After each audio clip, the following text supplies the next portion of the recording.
Hello everyone. So we have covered the free radical substitution part of alkane and now it is time to do some questions जो बहुत important है out of NCERT कि convert methane to ethane, कि methane का ethane बनाओ. So we have done the preparation and the chemical properties free radical substitution. तो उन दोनों को मिक्स करके ये क्वेश्चन होता है कि हमें एक कार्बन की दो कार्बन करनी है. तो कार्बन डबल करने के लिए कौन सी रिएक्शन थी? Wurtz reaction. बट वो वुड्स रिएक्शन तभी काम करती है जब यहां पे पहले हम हैलोजन लगाएं कि chlorine in presence of sunlight. तो उससे होती है फ्री रेडिकल सब्स्टिट्यूशन. एक क्लोरीन एक हाइड्रोजन की जगह और हाइड्रोजन दूसरी Cl के साथ HCl. तो इन क्वेश्चंस में HCl लिखना, वो बाय प्रोडक्ट लिखना इज नॉट नेसेसरी. और फिर हम इसमें कर देंगे Na dry ether Wurtz reaction. तो जिससे एक कार्बन की दो कार्बन हो जाएंगी. तो that will form Wurtz reaction. और दूसरा पार्ट है इथेन टू फ्लोरोइथेन. इथेन मतलब दो कार्बन और फ्लोरोइथेन मतलब दो कार्बन और साथ में फ्लोरीन. तो फ्लोरीन को एल्केन में डायरेक्ट ऐड करना इज हाईली विग्रस रिएक्शन. इसलिए यहां पे भी हमें पहले इसमें ऐड करनी पड़ेगी क्लोरीन. क्लोरीन या ब्रोमीन, उससे Cl आ जाएगी और फिर हम यूज करेंगे स्वार्ट्स रिएक्शन का. स्वार्ट्स रिएक्शन, जिस रिएक्शन में क्या ऐड करते हैं, या तो AgF या Hg2F2. तो ये होते हैं, इनको बोलते हैं कन्वर्जन क्वेश्चन. इनमें हमें एक रिएक्टेंट को एक फाइनल प्रोडक्ट में लेके जाना है by the number of steps, by n number of steps. These are very important question for the exams. So do practice these questions, revise these. और इसके बाद अब कुछ और रिएक्शन आती है एल्केन की. जैसे सबसे पहली होती है कंबशन रिएक्शन, कि एल्केन की फ्री रेडिकल सब्स्टिट्यूशन के बाद कंबशन रिएक्शन. तो बोलते हैं कोई भी एल्केन को कंबशन करो, कोई भी एल्केन को बर्न करो, कि जैसे मीथेन ले प्लस O2, तो इससे हमेशा बनेगा CO2 एंड H2O. और कोई एल्केन भी नहीं, alkene, alkyne, any carbon compound, कोई भी कार्बन कंपाउंड है उसमें ऑक्सीजन ऐड करो तो बनेगा CO2 एंड H2O ही. तो भले ही वो एल्केन है, एल्कीन है या एल्काइन है. तो यहां पे हमें रिएक्शन को बैलेंस करना पड़ेगा.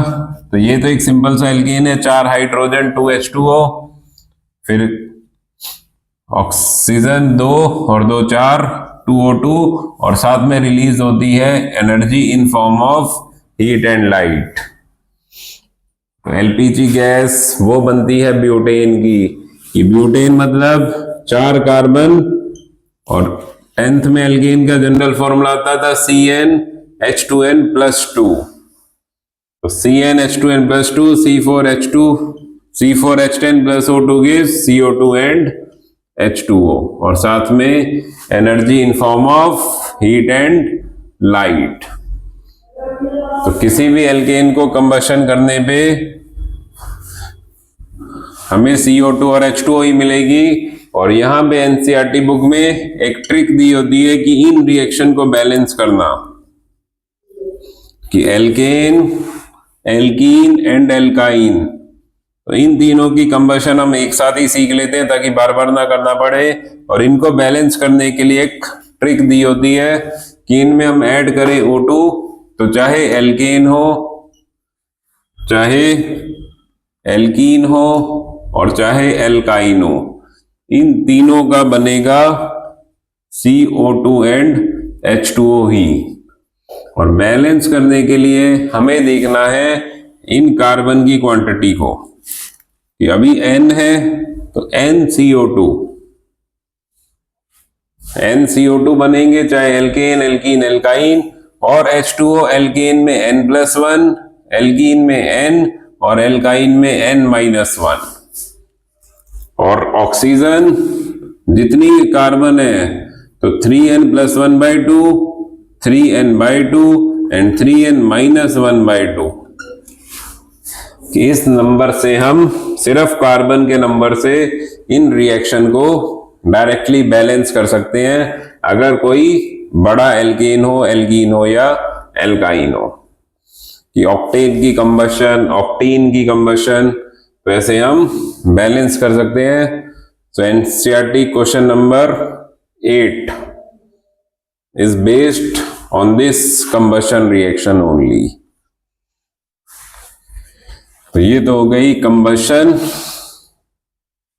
जो है कंप्लीट कंबशन ऑफ एल्कीन्स। और ऐसे ही इनकम्प्लीट कंबशन पे, अगर इनकम्प्लीट कंबशन है तो उससे एल्कीन देते हैं।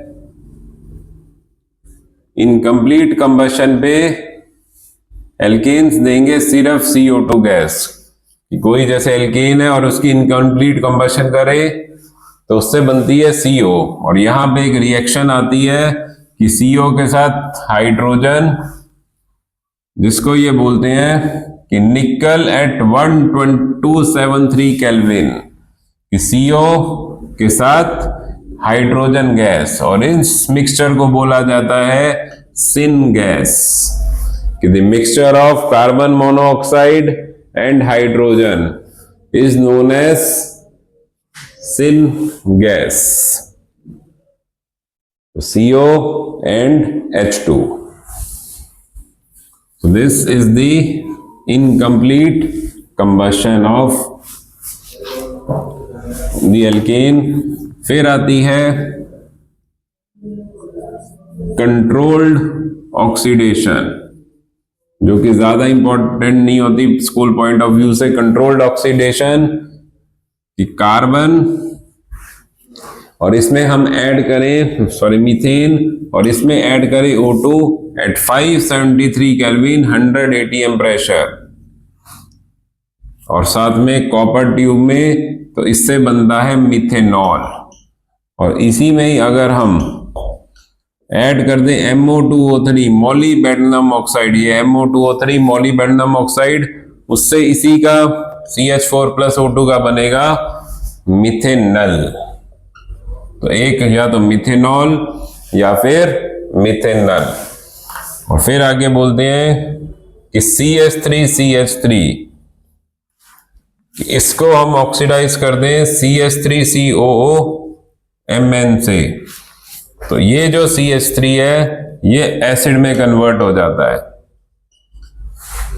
और लास्ट आती है इसकी ऐसे ऑक्सीडेशन की रिएक्शन, जिसमें 3 डिग्री अल्कोहल की एक होते हैं ऑक्सीडाइजिंग एजेंट लाइक KMnO4, की ऑक्सीडाइजिंग एजेंट KMnO4, जिससे CH3 इसका बनता है OH।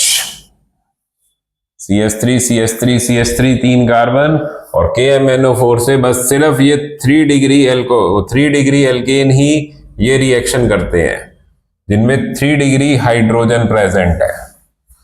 तो ये सब एनसीईआरटी में बस एक ही रिएक्शन है, जो थोड़ी एंट्रेंस पॉइंट ऑफ व्यू से इंपॉर्टेंट हो जाती है। स्कूल में इसके कम क्वेश्चन आते हैं। और फिर लास्ट में ये इंपॉर्टेंट रिएक्शन आती है जिसको बोलते हैं एरोमेटाइजेशन। बस ये वाली रिएक्शन बहुत इंपॉर्टेंट होती है। एरोमेटाइजेशन ऑफ एल्केन्स की 6 कार्बन की chain CH3 CH2 CH2 CH2 CH2 CH3, इसको पास किया MO2O3 Al2O3 Cr2O3 and V2O5, इन सब से पास किया। तो पहले इसका बनता है साइक्लोहेक्सेन, और फिर ये कन्वर्ट हो जाता है बेंजीन में। तो पहले साइक्लोहेक्सेन और फिर इसमें से डिहाइड्रोजिनेशन कि हर कार्बन की एक एक हाइड्रोजन हटके ये बेंजीन में कन्वर्ट हो जाता है। तो this is conversion of hexane to benzene. बहुत इंपॉर्टेंट है, बहुत आता है ये स्कूल्स में, हेक्सेन का बेंजीन बनाओ। और ऐसे ही हम 7 कार्बन का ले लें तो 7 कार्बन की चेन, इससे क्या बनेगा, इससे भी सेम यही रिएजेंट डाले तो रिंग तो 6 कार्बन की बनेगी और 7th कार्बन अलग से एक्स्ट्रा आ जाएगी और फिर इसकी डिहाइड्रोजिनेशन जिससे ये कन्वर्ट हो जाएगा बेंजीन रिंग टॉलीन में। तो 6 कार्बन का बेंजीन और 7 कार्बन का टॉलीन, बस रिएजेंट वही ऐड होंगे। So this reaction is known as aromatization. तो ये बहुत इंपॉर्टेंट रिएक्शन है एल्केन की, जिसपे सबसे ज्यादा क्वेश्चन आने के चांस होते हैं। हेक्सेन का बेंजीन बनाओ, कन्वर्ट हेक्सेन टू बेंजीन। और फिर ऐसे ही एक रिएक्शन आती है जिसको बोलते हैं आइसोमराइजेशन। इस रिएक्शन से हम एक रिएक्टेंट के आइसोमर्स बना सकते हैं। जैसे 4 कार्बन की चेन, तो 4 कार्बन की चेन का आइसोमर क्या होगा, 3 कार्बन की चेन और एक सेंटर वाली पे ब्रांच, और इसमें हम ऐड करते हैं AlCl3 in presence of HCl और उससे बन जाएगा ब्यूटेन का 2-मिथाइल प्रोपेन। ऐसे ही हम 5 कार्बन की चेन लेंगे तो उससे भी आइसोमर बनने लग जाएंगे कि 4 कार्बन और एक ब्रांच या फिर 3 कार्बन 2 ब्रांच, और सब पे हाइड्रोजन पूरी कंप्लीट करके आनी है। तो इसको बोलते हैं आइसोमराइजेशन रिएक्शन, बिकॉज इससे बन रहे हैं आइसोमर्स। और फिर ऐसे ही एक वर्ड आता है एनसीईआरटी में, पायरोलिसिस। कि पायरोलिसिस रिएक्शन, इसमें क्या होता है कि क्रैकिंग ऑफ मॉलिक्यूल, की एक बड़ा मॉलिक्यूल छोटे मॉलिक्यूल्स में टूटने लग जाता है। कि जैसे इसमें ऐसे लिखा होता है कि C6H14 इसकी पायरोलिसिस करी। तो पायरोलिसिस मतलब जैसे, या तो इससे सबसे सिंपल होता है एक हाइड्रोजन अलग कर दो, कि C6H14 में से एक हाइड्रोजन अलग करी तो C6H12, या फिर C5H10 तो CH4 अलग, या फिर C4H8 तो क्या बच गया, 2 कार्बन और 6 हाइड्रोजन C2H6। बस ऐसे एक बड़े मॉलिक्यूल को छोटे छोटे मॉलिक्यूल्स में ब्रेक करना, that is known as pyrolysis. तो पायरोलिसिस मतलब ब्रेकिंग ऑफ मॉलिक्यूल।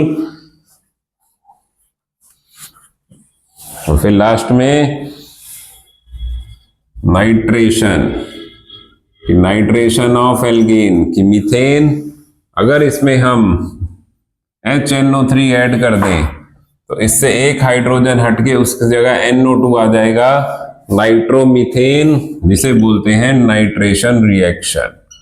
तो ऐसे किसी भी एल्केन की कर सकते हैं नाइट्रेशन।